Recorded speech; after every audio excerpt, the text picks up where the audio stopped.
일명 N번방 사건으로 불리는 SNS를 이용한 성착취 범죄는 수년 전으로 거슬러 올라갑니다. 취재 과정에서 만난 한 피해자는 3년 전 텔레그램이 아닌 다른 SNS를 통해 같은 수법의 피해를 당했습니다.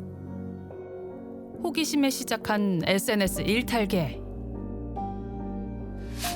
청소년들이 신체 사진을 올리고 서로 평가해주며 소통하는 일종의 SNS 문화입니다. 하지만 이 사진을 빌미로 접근한 가해자는 경찰에 신고하겠다고 겁을 주며 자신의 노예가 되라고 협박했습니다. 12살 어린 나이에 주변에 알려질까 두려워 제대로 도움도 요청하지 못했고 그렇게 6개월 동안 성착취 피해를 당해야 했습니다. 이제 자기는 경찰이고 제가 이제 일탈계를 했으니까 원래 잡혀가야 되는 건데 본인이 봐주겠다고 대신에 노예를 하면은 이제 풀어주겠다고 그렇게 했거든요. 반년 정도 성착취를 당했었어요. 사진을 찍어 보내라고도 했었고 오늘 이걸 보고서 찍어 보내라 그랬고 성착취 협박은 겨우 끝났지만 3년이 지난 지금도 모르는 번호로 전화가 오거나 SNS 알람이 울리면 당시의 공포가 되살아납니다. 채팅 어플 알람 소리가 너무 무서워가지고 그 알람 소리도 몇 번이나 바꾸고 그리고 전화 올 때도 모르는 번호로는 계속 무섭고 전 모르는 번호로 연락 오면은 일단 안 받고 자의 같은 거 그런 것도 좀 했었고 아직까지 흉터가 있어가지고 지금 좀 볼 때마다 그래요. 무엇보다 내 사진이나 영상이 나 모르게 어딘가에 유포되진 않았을까. 그래서 부모님과 친구들이 이 사실을 알게 되진 않을까. 아무리 시간이 지나도 걱정과 불안은 사라지지 않습니다. 무엇보다 좀 아무래도 그 사람이 가지고 있을 수도 있으니까 그런 점에서 되게 불안하기도 하고. 근데 성인 여성에 대해서는 또 의외로 피해자들 겪는 피해가 굉장히 유사하다는 것을 이번에 발견하게 됐어요. 그래서 가해자들이 굉장히 이런 착취물을 공유하고 한편으로 범행 방식도 굉장히 학습을 해서 점차로 발전시켜 나간 거 아닌가 그런 생각이 들었습니다. 디지털 성범죄가 심각한 가장 큰 이유는 한 번 유포가 시작되면 완전히 삭제가 쉽지 않다는 점입니다. 피해자 대부분이 유포된 영상물 삭제를 가장 원하지만 가장 어려운 문제이기도 합니다. 피해자들이 가장 원하는 것은 나의 어떤 영상물이 더 이상 유포되지 않는 것, 그것을 가장 바라는 것이고 언제 어디서 다시 이게 나타날지 모르는 거거든요, 이분들이.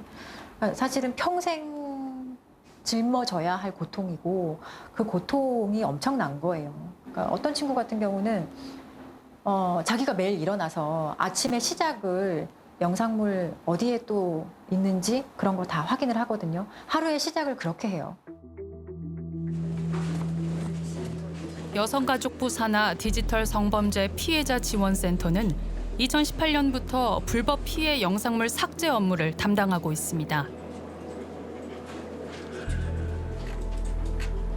디지털 성범죄가 급증하는 만큼 1년 만에 삭제 지원 건수는 3배 가까이 늘었습니다.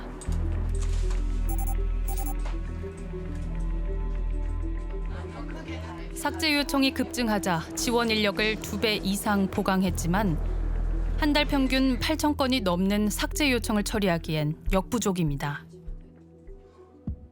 여가부 산하의 디지털 성범죄 피해자 지원센터에서는 삭제 지원 중심으로 하고 계시거든요. 온라인 공간 전체를 통제할 수 있는 어떤 권한이라든지 그러한 그 툴 같은 게 존재하지 않기 때문에 일일이 이제 찾아서 그것을 리스트업하고 삭제 요청을 하는 그 과정들을 진행을 할 수밖에 없고요. 그래서 일부 피해자들은 조금이라도 빨리 피해 영상물을 삭제하기 위해 일명 디지털 장의사를 찾기도 합니다. 디지털 장의사들은 의뢰인이 삭제하기 원하는 영상물이나 사진 등을 온라인에서 찾아내 지우는 일을 주로 하는데 의뢰 비용은 한 건당 30만 원 정도입니다.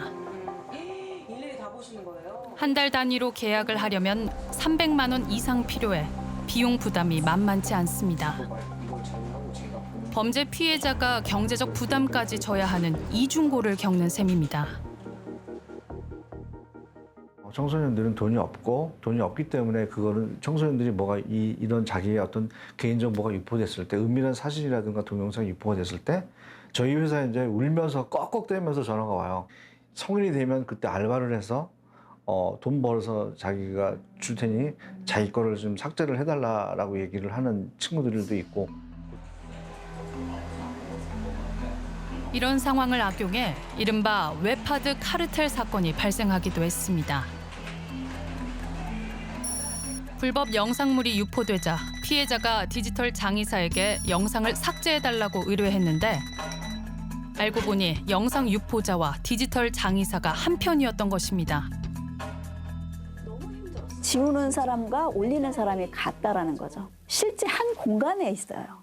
가서 봤더니 커다란 건물의 한 층에 여기가 그 올리는 곳, 여기가 지워주는 곳, 여기가 필터링 회사. 그러니까 그게 다 한 공간에 있었어요. 그 웹하드 업계 사람들은 너무 이상할이 많지 원래 그래요예요. 원래 그래요. 다 그래요. 그래야 돈을 벌죠.